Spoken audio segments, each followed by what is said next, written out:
Narito tayo ngayon upang matunghayan ang nakakakilig at talaga namang napaka-sweet na update sa Roel and Rachel Love Team. Oh, my angel, angel, baby, angel. Mr. Cupido, ako na may tulungan mo. Ikaw nga ba si Mr. Right? Ikaw nga ba love of my life? Bakit di na lang tutuhanin ang lahat? Sa pagpapatuloy ng ating istorya ay magkasama nga si Kuya Roel and Miss Rachel sa another wedding event. Naging best man muli at maid of honor si Kuya Roel and Miss Rachel. Nakita rin nila doon ang mga kapwa nila Kalingap. Andon nga din si Kalingap Dan at hindi niya pinalampas ang pagkakataon na yon upang ma-interview si Miss Rachel. Oh, my angel, angel, baby, angel.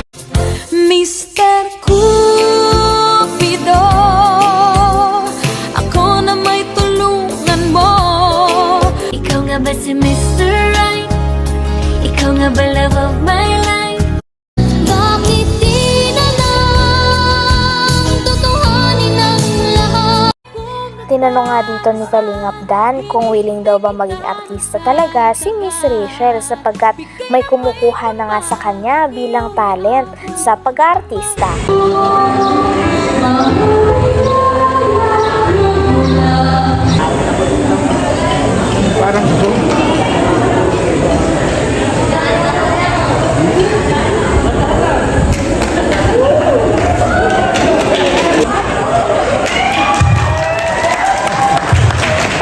Ito po ang family ni Kuya Robin. Nandito silang lahat. Ito pa siya. Dalaga na si ano. Ano, tama di ba may honor? So, kamusta ka na, Rachel? Ayos lang po. Kamusta ang pagiging vlogger? Nakita ko yung mga uploads mo, ang galing mo mag-edit ah. Sino nagtuturo sa'yo mag-edit? Ako lang. Ikaw lang gumagawa nun? Galing ah. Nag-edit na din po ako pag may school project po pa. So, paano mo na pagsasabay yung vlogging tsaka yung pag-i-school mo? Time management lang. Opo. Kapag nag-aaral ako, nagda-live ako. Hindi ka naman nahihirapan? Ay, hindi naman po. Kayang-kaya? Kayang-kaya. So, kamusta? Anong feeling na isang vlogger ka na? Minsan po kapag mag-vlog ako, kapag may tao, nahihiya ako. Nahiya ka pa? Pero sabi ko, naisip ko, ang vlogger hindi mahiyain. Tama. Tama. Tsaka madami ng supporters mo, di ba? Opo. So, ano ng mga next, anong ng mga goals mo ngayon na isa ka ng Kalingap din, di ba? Na kay ni Roel nag-scout. So, anong goal mo? Goal ko po, kapag may basher, ignore na lang. Hindi nawawala, no? Hindi nawawala po. Hindi, ano ba advocacy mo sa sarili mong channel? Opo. Ano ang purpose ng iyong channel? Anong mga content mo bukod sa sarili mo? Ano po, pagtulong din. Pagtulong din. Kapag wala po akong gagawin sa school, wala po akong schedule na kapag hindi po ako busy. Busy ka na lagi yata. Yung schedule mo, no? Hindi na nga po ako nakakapag-banding kay Dara tsaka kay Ate Erica kasi Kaya nga. sobrang dami po ng schedule tsaka nag-i-scout din po kami. Pero ano naman, open ka naman na maging close din sila, yung mga angels, Oo kayo, nga po. Kaso wala lang po akong time. talagang Kahit- busy. Opo, kahit masyadong yung oras ko. Parang wala na akong pahinga minsan. Pero naintindihan ka naman nila. Oo naman po. Nag-uusap-usap naman kayo. Pero ano naman, pag may mga bandings, kasi mas masaya ang viewers pag lahat kayo nakikita magkakasama. Oo nga po, nababasa ko nga po yung mga comment na hindi daw po ako nakikisa. Kaya nga. Gusto ko pong makiisa sa kanila kaso yung oras ko po. So yung oras mo lang talaga yung problema. Opo, yung oras ko. Okay. Ay, last question, Rachel. Meron kasi yung nabalitaan na parang gusto kang kunin ng ALM. Alam mo yung ALM? Yung talent management. Interesado ka naman if ever na kunin ka nilang talent. Magpapaalam po ako kay Papa kasi kailangan ko din po ng permission ni Papa.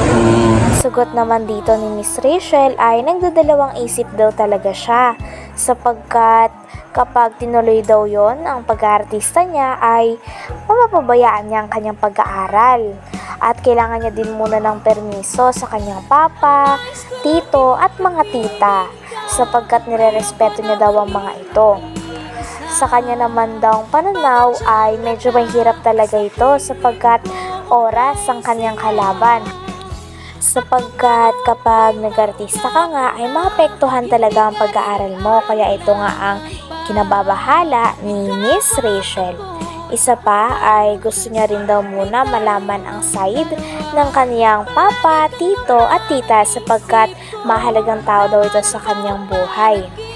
At kung sa kanya naman daw pananaw ay sa tingin niya daw ay medyo tagilid pa ito sapagkat ayaw niya din muna i-sacrifice ang kanyang pag-aaral para sa pag-aartista. Sama pa ng kanyang pag-vlog sapagkat nakakatulong nga sa kanya at sa kanyang pamilya ang pag-vlog na ginagawa niya. Kaya nais niya na ipagpatuloy ito at huwag mahinto. Oh, my angel, angel, baby, angel. Mr. Cupido, ako na may tulungan mo. Ikaw nga ba si Mr. Right? Ikaw nga ba love of my life?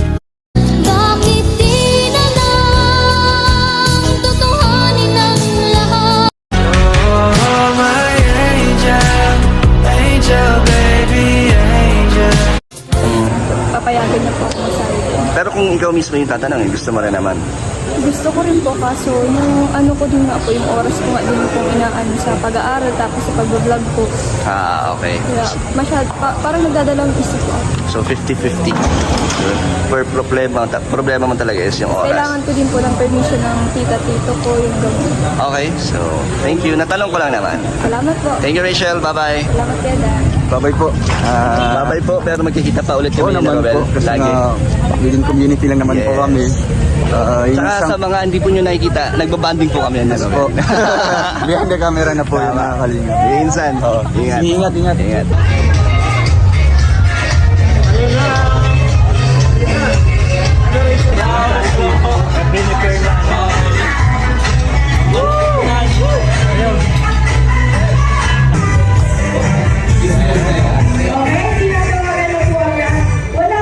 Sharon yan.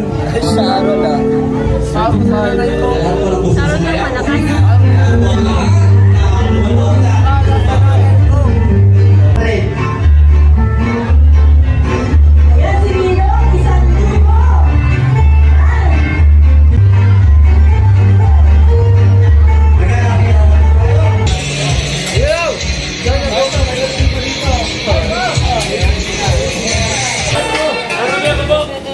Sabi mo lang totoo, huwag kang magdadaya.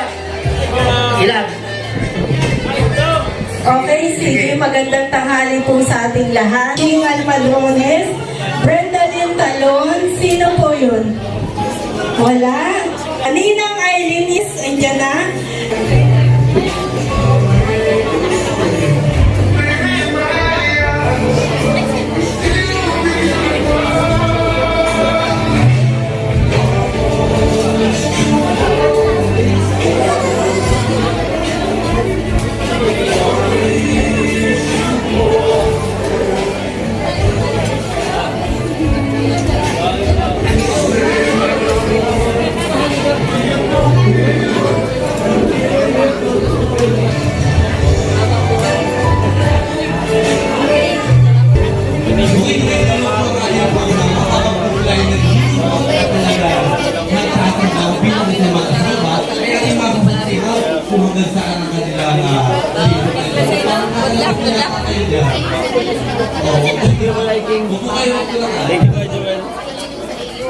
Hello everyone, good morning everyone.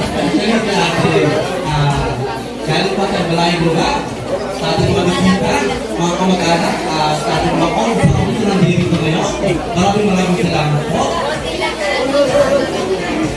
Sa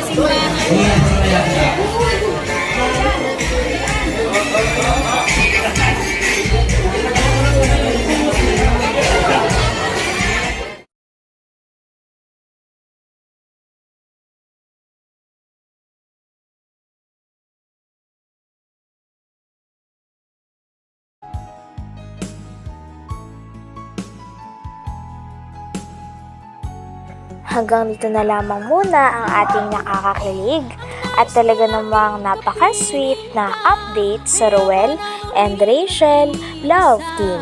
Maraming salamat sa inyong panonood. Hanggang sa muli. Bye!